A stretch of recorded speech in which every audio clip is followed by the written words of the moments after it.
o IBS sobre o valor da venda da passagem aérea. O valor da passagem aérea foi R$100, beleza. Só que suponha que eu compro R$100 ida e volta. Eu vou ao meu destino e volto.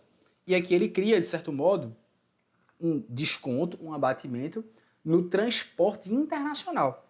Porque no transporte internacional, se você comprar ida e volta, a base de cálculo vai ser metade do valor cobrado. Ao invés de ser por R$100, perceba que é só no transporte internacional, ele diminui o valor da base de cálculo.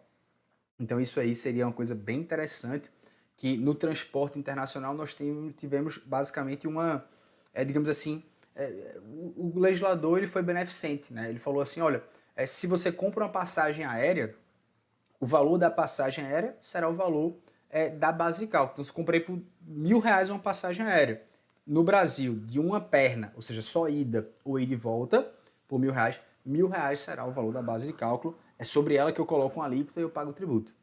Por outro lado, se eu compro uma passagem internacional de R$1.000 somente ida, R$1.000 será o valor da base de cálculo e sobre essa base de cálculo eu aplico uma alíquota e ele paga o tributo do IBS.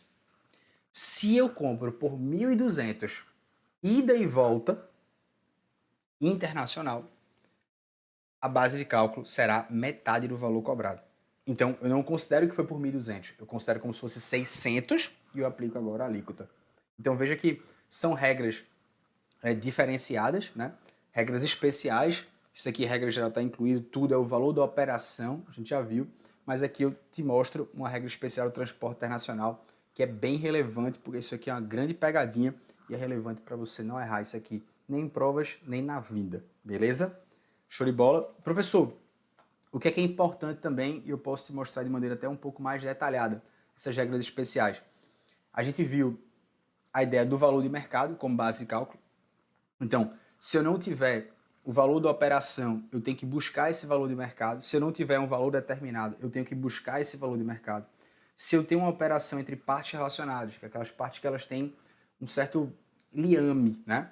Eu tenho que sempre buscar qual é esse valor de mercado. Se eu faço algo que não tem representação em dinheiro, eu tenho que buscar esse valor de mercado. Se eu faço operações em moeda estrangeira, o dispositivo vai dizer que eu vou ter que apurar, converter em moeda nacional na taxa de câmbio. Se ele tiver expresso em moeda estrangeira, eu vou ter que converter isso.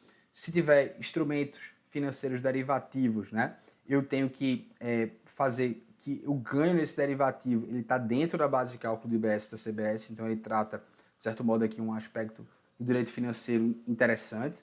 E se houver devolução ou cancelamento, a base de cálculo relativa ao que você devolveu ou cancelou será a mesma utilizada na operação original, né? Então, suponha que o cara comprou algo por R$1.000, mas esses R$1.000 tem duas coisas que valem 500. Se ele devolve uma delas, obviamente você vai devolver proporcionalmente o valor da base de cálculo, você vai considerar de 500. E aqui a regra que eu considero